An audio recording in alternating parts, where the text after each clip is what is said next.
Welcome to the big anechoic room in Aalto Acoustics lab. This is actually the room is built in 60s, so it's a concrete big block where there is a room inside, so it's room in a room construction. And now the wedges were just renovated like 1 year ago. So we have dimensions here about 8 meters between the wedges, so it's relatively big. And it's also in the ceiling and also lower there. You will see later on in the video that it's full in each direction anechoic. And we can actually go down to 50 Hertz with these wedges. There's actually not so long wedges, but then there's also like the resonator behind. So it is anechoic down to 50 Hertz. Yeah, and it's not only anechoic, but it's also very well isolated. So in fact, -2 dB A-weighted sound pressure level was measured here. And with that, it's the quietest place in Finland, as they say. So all the noise you're hearing is just from the dummy head. Yeah, now, unfortunately, you don't hear this -2 dB because I think the noise of the head is something like 20 dB or something, at least. Okay, and then what they are doing in these kind of rooms, we are measuring many things, loudspeakers, instruments, whatever measurements we need. So this is a free field condition. And nice demo is also that when I turn around like this, then you should hear the directivity of the human head. So now when I'm speaking, you don't hear it so loud, and maybe it's low pass. Okay, the mask low pass also, but when I'm speaking here, and then also the distance attenuation is that if I'm coming closer to you, you should hear it louder, and then if I go more far away, then it's not so loud because there is no reverberation which is added there. It's only the direct sound that you are hearing, and then when I turn, the directivity of head makes that you don't hear the high frequencies so well. But still, of course, you can hear the speech because there's a lot of low frequencies which are also radiated the back of my head. Yeah, now we can do one more small experiment and hear how a balloon pop sounds without any reverberation. I hope it will work. So it's extremely short, and it's actually not really loud. I don't know how this now comes to you, but it's actually quite silent.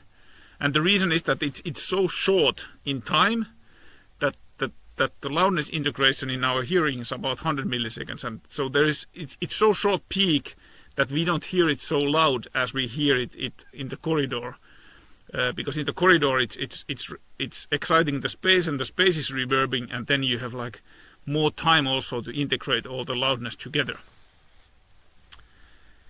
But okay, this is this room, so we will shoot a little bit more, like you can see something. Maybe Nils can open the door so you can see the door. The door is quite amazing. This is the thickness of the door. As you can see, it's also wedges in the door and so on.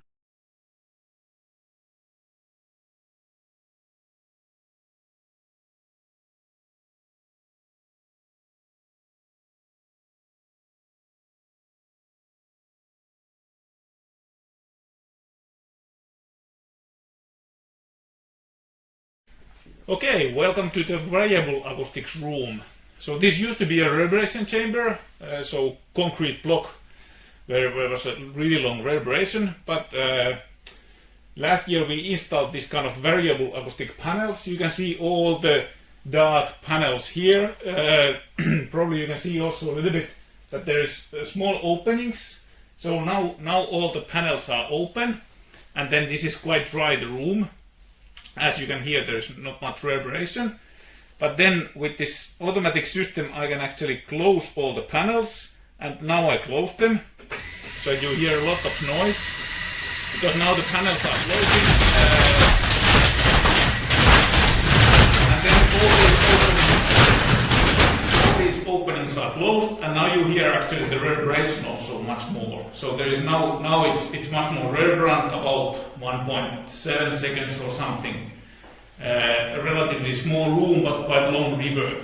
And now I opened and I closed all the panels. We have 55 of these panels, and we can actually individually control them with this remote control system. So you can do also so that you probably open like one wall only, and then or you open only the ceiling and all the others are reverberant.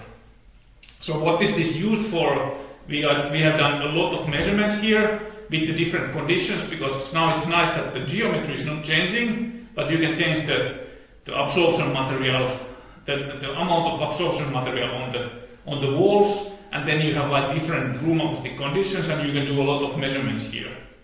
The other idea is also that we have here a spatial sound reproduction system, and then with that one we can listen different algorithms, spatial reproduction algorithms in different room acoustic conditions. So you can have like a dry room, or you can have a more reverberant room and listen that what the codec, for example, is doing for a little bit more reverberant conditions. Should we try this again? I Yes. think here should be more fun than in the anechoic chamber.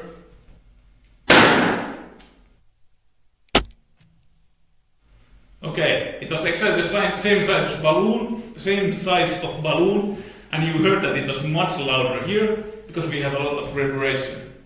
But I will now open the walls again, or the panels, so that because it's better to speak when there is less reverb.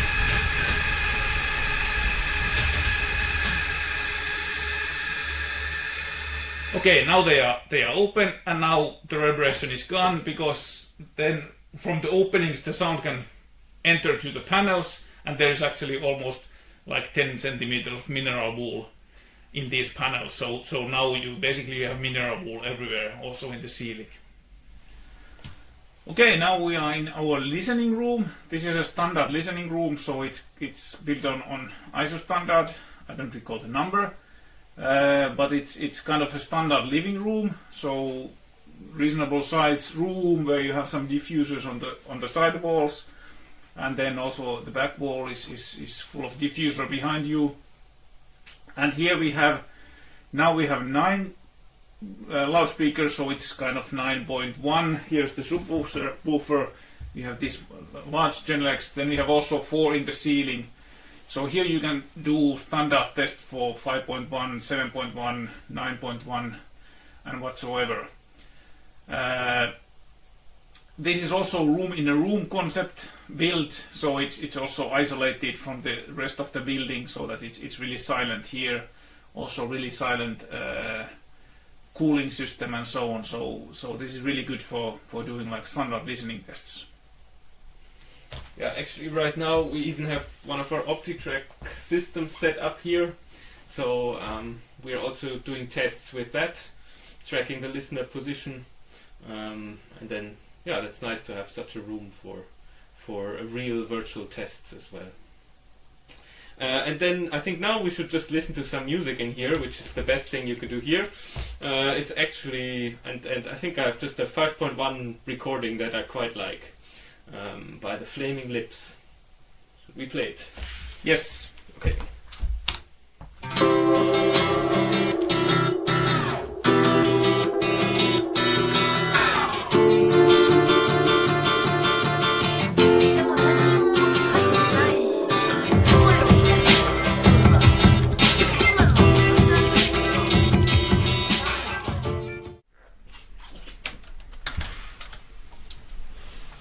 Okay, hello.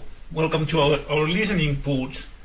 So we have 3 of these kind of listening booths, so isolated small booths, really small rooms where you can do basically headphone listening studies. So there is a good ventilation and isolated, and then there's the screen which is outside the room, but you have the keyboard and the mouse here, and then you can do headphone studies, so in the really silent conditions, and we have the same headphones, the same gear in all of the 3 rooms, or the small boxes, so you can run 3 subjects at the same time. And this is the space which is under the small anechoic room, so this is the leftover space which we actually occupied with these special made booths. And this is a really nice facility. You can calibrate the headphones and all this kind of stuff to do like really good and nice tests. On hearing, we are doing on some spatial sound with headphone listening, and then also hearing related studies.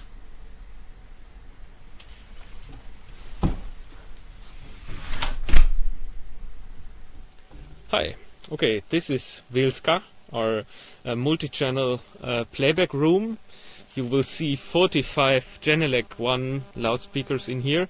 Actually, in the moment there are even some extra ones in the front.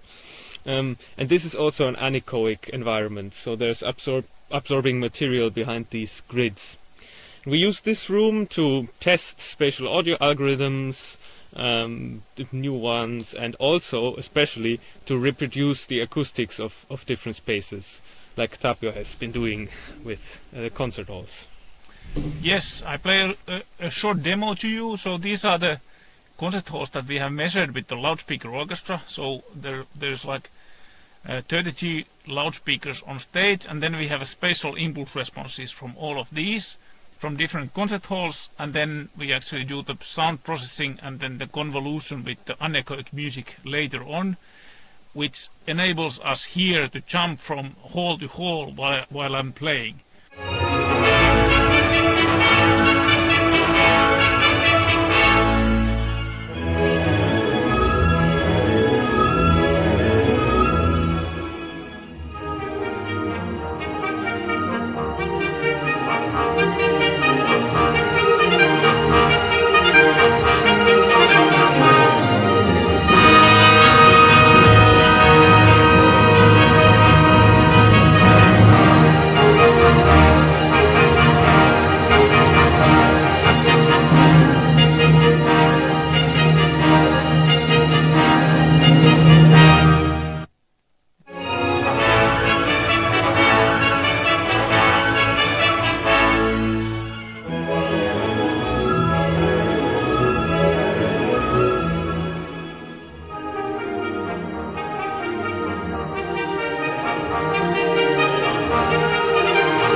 Hello, I'm Vesa Välimäki, and I would like to tell you a few words about our master's program.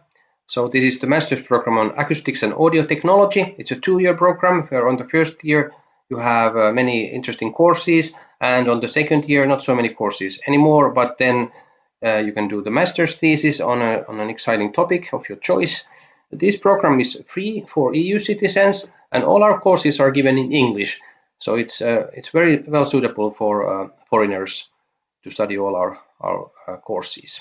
And here is the URL of our website, where you can read more about our research and studies. We combine research and teaching so that our professors and researchers teach the same topics that they do for research. For example, Professor Tapio Lokki, who presented our excellent facilities on the video, he's giving the acoustical measurements course, and I'm doing the audio signal processing course, which is my specialty. And Professor Ville Pulkki teaches communication acoustics, and virtual acoustics course is taught by Professor Tapio Lokki and Professor Sebastian Schlecht, who is a specialist in virtual reality. We also have a seminar course which changes the topic every year, and which different professors and experts are arranging. We also have several other interesting courses. So please read more about our research and teaching, and if you're interested in sound and music research, please consider coming to Finland and Aalto University to study with us.